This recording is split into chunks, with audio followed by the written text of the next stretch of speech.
Dear friends, today we celebrate the Feast of Holy Family. So we are supposed to reflect on the life of the Holy Family. And the family is made up of Joseph, Mary, and Jesus. So the case here, we are supposed to learn from the example of Jesus, our brother. And the women, you learn from Mary as your model, and the man, Joseph. But before we look at these distinctive figures, there are two things that God gave to humanity that makes us unique and distinct among all created things. The first is the gift of God himself to us. With all created things, we are the ones who share the image and the likeness of God. So God has given us the gift of his life to us, and that makes us unique and special. Two is the gift of family. God gave each one of us families to be born into.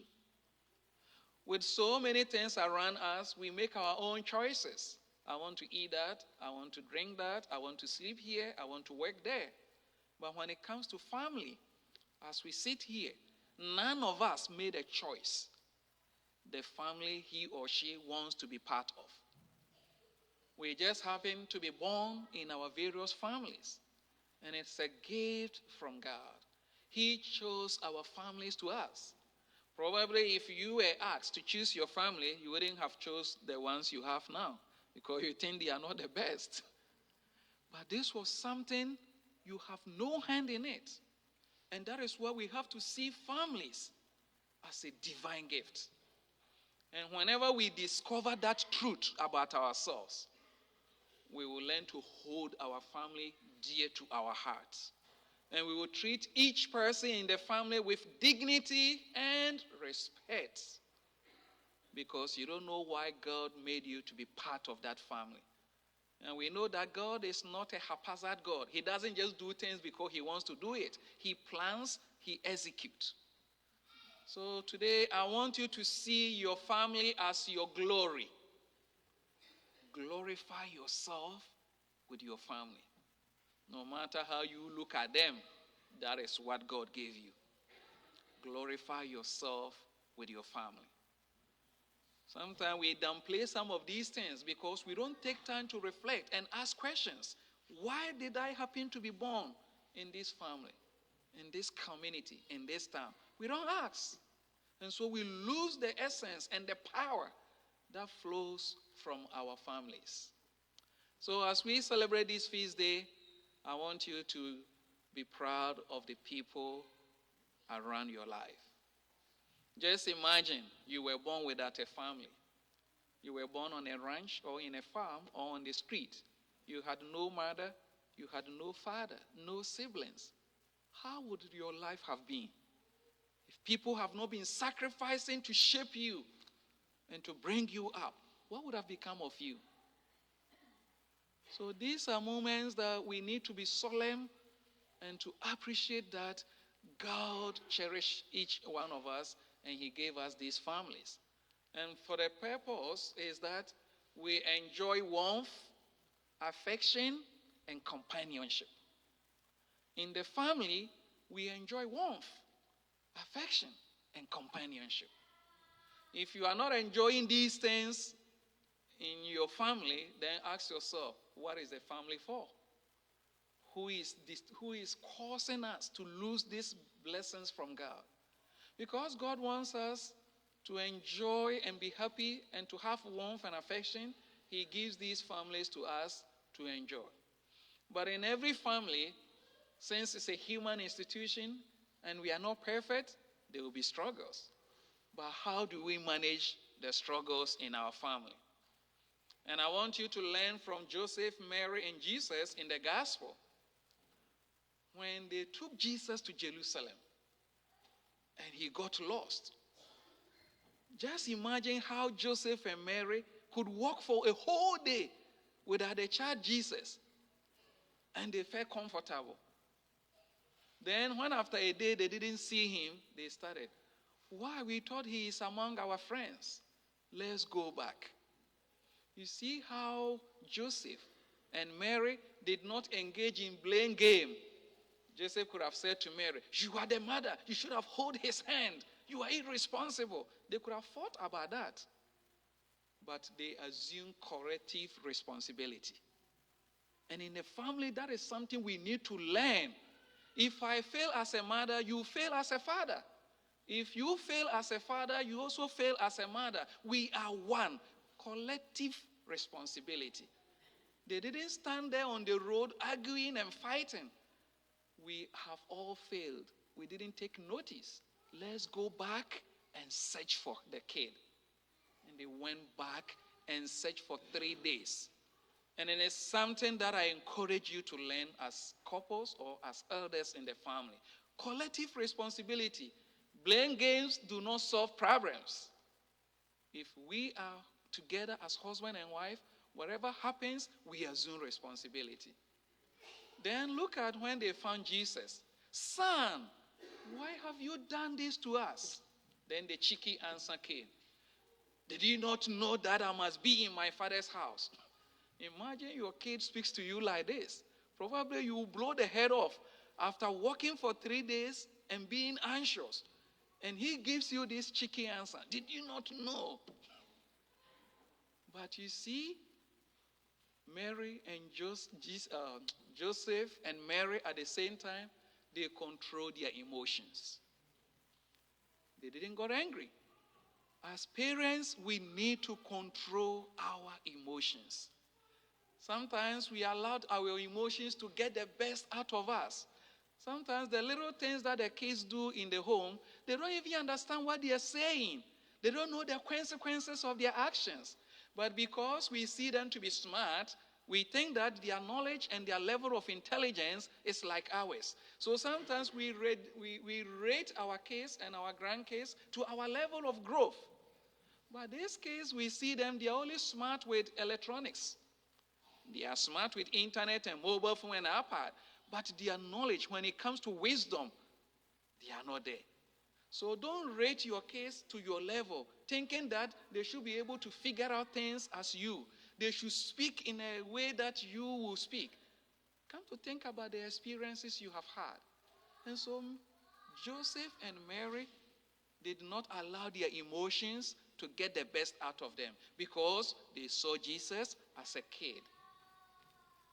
But when they brought him to awareness, he was obedient to them and followed them. And so the case around, Jesus is your model. He was obedient to his family. Sometimes I ask myself, with all the struggles our parents go through, taking us to school, picking us back, sometimes our parents have to quit their job, their passion, just for us as children. They do all these sacrifices. Have you ever sat down and asked yourself as a kid, with all that my mom and my dad and my grandparents are doing, what reward can I offer them? If you are a kid, you should be able to sit down and ask yourself, with all the things mom and dad they are doing, what reward can I offer them? And I want to encourage you, offer them the reward of respect and obedience. That is all you can give them. That is what your mom and your dad requires of you. They don't need anything from you, but they need your respect and your obedience. Because they have the divine responsibility to shape your life and to raise you up. God has given them that responsibility. Don't make it difficult by being disobedient, but humble yourself and they will lift you up and you'll realize your dreams in life. So that is our role as children, being obedient and respectful and making it easy for our parents to leave their responsibilities towards us. Then one thing that we have to learn as mothers is how Mary kept everything that was said about Jesus in her heart. And the scripture says, if you are a woman, it is not everything that you have to gossip about. Learn to meditate, reflect, and pray about things. Keeping things in your heart means you are reflecting, you are praying to make a good decisions.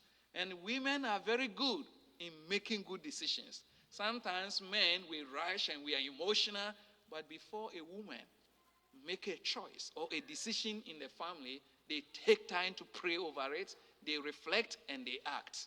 And it's a gift God has given women. And it's an example that we can learn from Mary. And the men, let's learn from Joseph, who stood on his grounds and always absorbed the challenges that was around his family. So today, all of us, we have a role to play. Cherish your family. And once we are able to do these good things, we have three things. One, there is love, there will be togetherness, and sacrifices. These are the foundations upon which families can survive. When there is love, when we are able to make sacrifices for each other, there will be togetherness. And that is where the warmth flows from. Just a short story. There were these young couples. They had one kid who was 4 years. And the man's father was 90 years, living by himself. And the man brought the father to live with them in their fancy, beautiful house. And this 90-year-old man always sits at table and his sons are shaking. So he dropped food on the table. Sometimes he dropped his plate and the plate crashes. And this young couple living in her fancy house always complained to their husband, I can't live here with your dad. He's dropping food everywhere. He's messing up my dining hall tablecloth. So the man, not wanting to fight the husband, the wife, bought a little table, put it in a corner, and got a wooden plate for his 90-year-old dad to eat on. But this young kid, 4 years, loved his grandpa so much. When he is on table and dropping food and plate, it's a fun for him.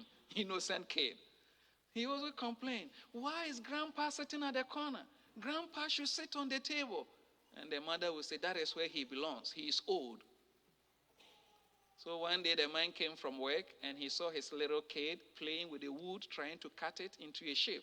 He said, what are you doing? He said, I'm making a plate for you when you grow older. He said, what?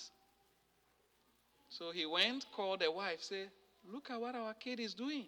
I asked him, he says he's making a plate for us so that when we grow older, we will eat in. And they both burst into tears. Is that what we are teaching him? You know, as family, we need to be shining examples. I know it's difficult to take care of an aged mother and an aged father. Very, very difficult. But it's a huge blessing.